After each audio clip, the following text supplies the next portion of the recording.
Hi everyone, welcome back to Earl Grey Books. I'm Ellie. I'm here today to do another unhaul.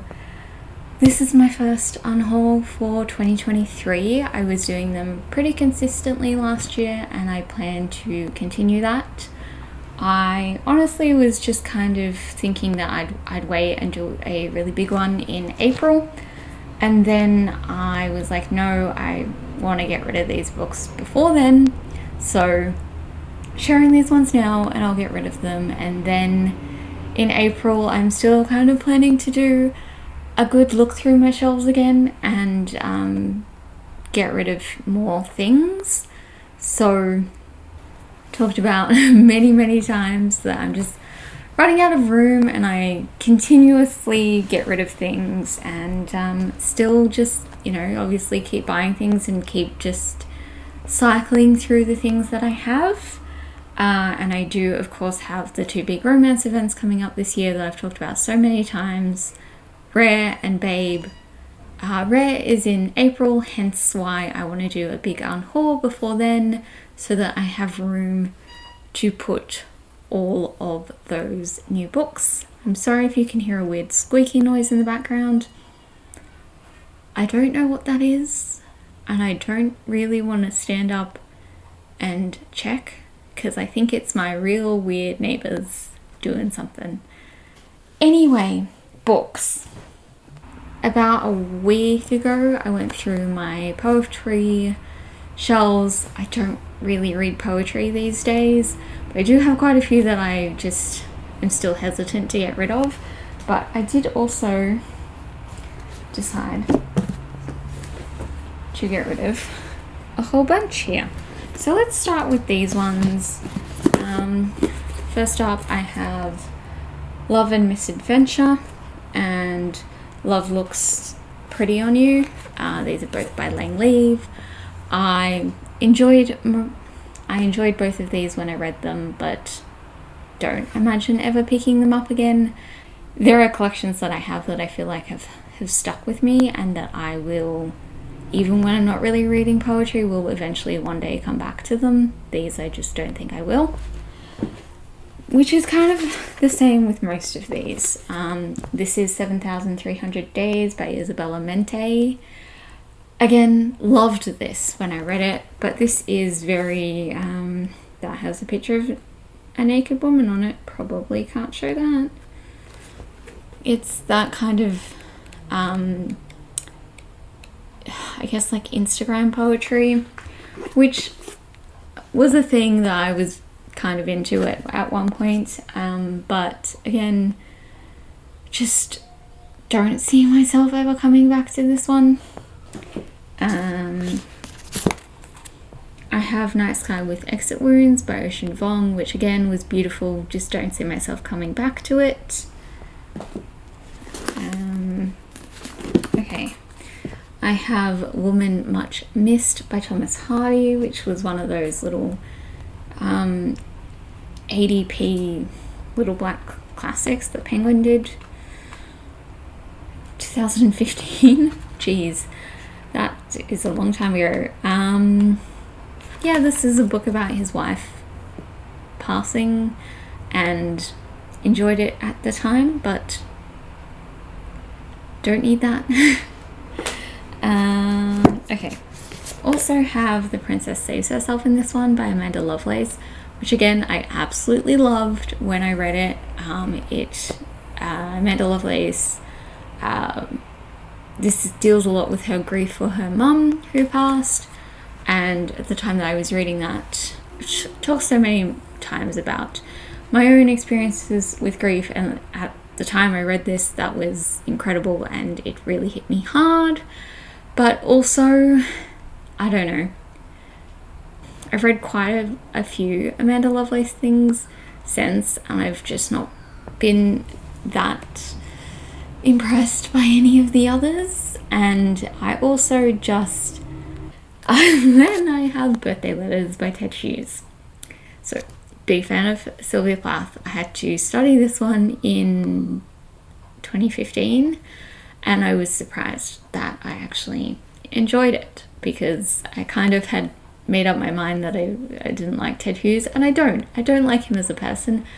I mean, we never know the whole story of anything, but I held on to this because, yeah, I did enjoy the poems more than I had ever imagined I would, but I have not picked it up ever since, and I don't imagine that I'm ever going to. That is all the poetry. I did go through my non-fiction as well, and I picked out one book that I didn't want anymore. And that one is Dear Girls by Ali Wong. I really enjoyed this when I read it, but again, just don't imagine myself ever coming back to it. And yeah, that's it. That's all I got to say about that one. And then the rest is fiction of some description.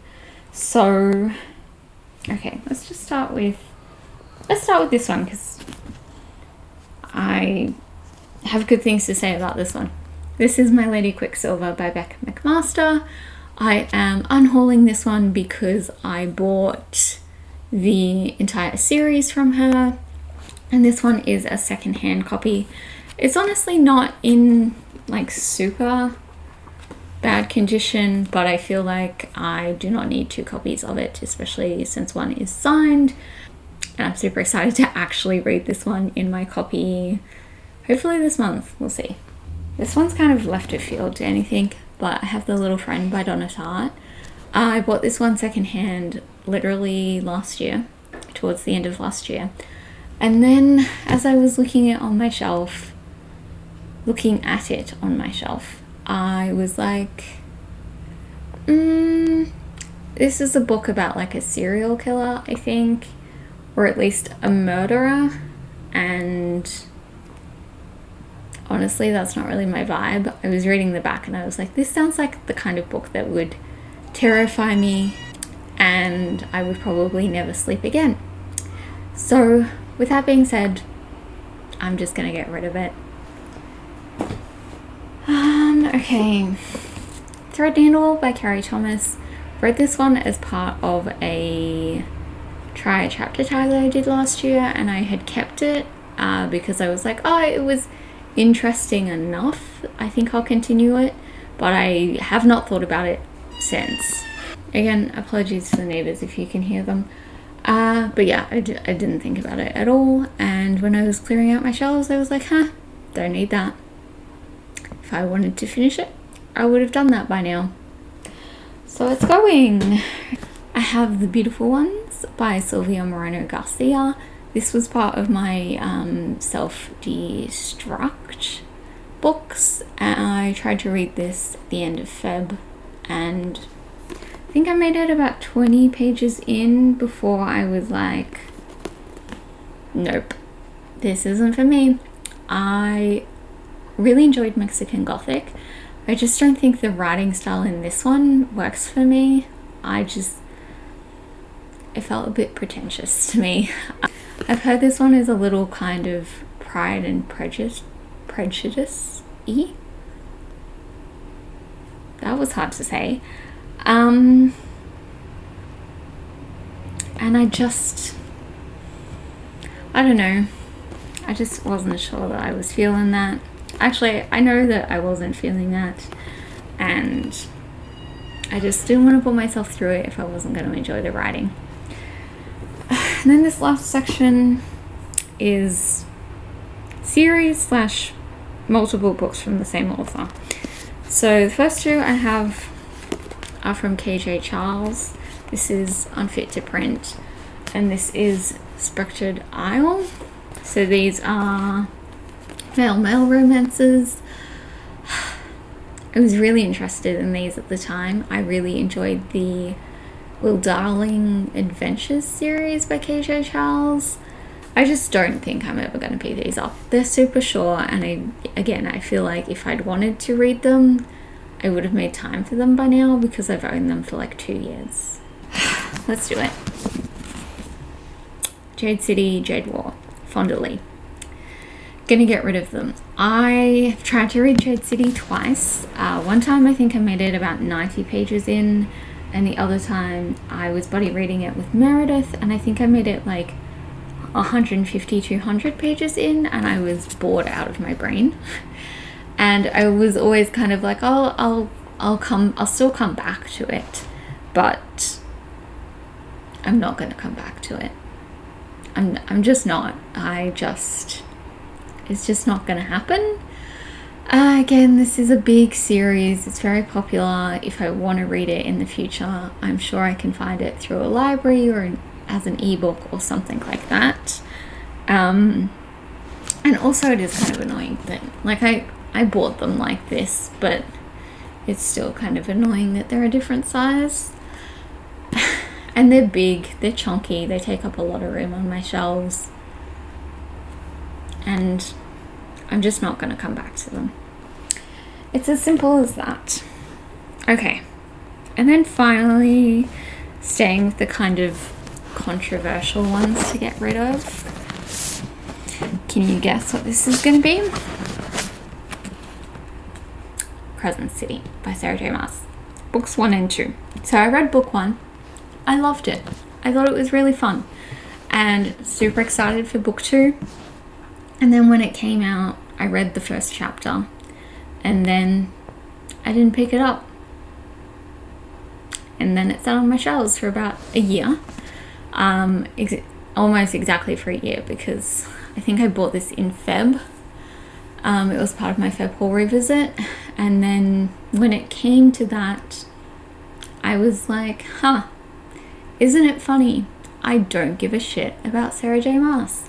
It's almost as if I didn't give a shit about Sarah J Maas before reading this one. And this is the only book of hers that, I mean, I read Throne of Glass back in the day, loved it, made it to book 4, I think, and then I started hating it. I read the first ACOTAR, again, loved it, never picked up the rest of the series by the time they were out, didn't care, and I just can't be bothered. I cannot be bothered to sit through this for an author that I don't even like. I just can't. So they're going, and the amount of room that gave me on my shelves to just take these 2 books alone off my shelves, I fit like 5 in there. So it felt pretty good. But that is the end. Like I said, next month we'll probably be doing a nice big one to really get rid of things that I'm just not going to come back to, or I'm just never going to pick up at all. But that is it for today. I will catch you all next time. Thank you so much for watching. Bye. Which ones do I put in my thumbnail? This is so heavy. Oh god.